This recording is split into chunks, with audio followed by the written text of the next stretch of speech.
হ্যাঁ, আজকের ভিডিওটা হলো তাদের জন্য যারা আপনারা নতুন ঘর করবেন তাদের জন্য আজকের ভিডিও।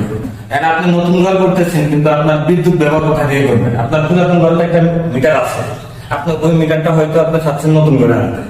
এখন পুরাতন মিটারটা যখন নতুন করে আনবেন আগে জানতে হবে যে পুরাতন ঘরে যে মিটারটা আছে এই মিটারটা আসলে কার নামে আছে। মিটারটা কি আপনার নামে আছে? যদি আপনার নামে থাকে তাহলে আপনি মিটারটা স্থানান্তর করে নতুন করে আনতে পারবেন।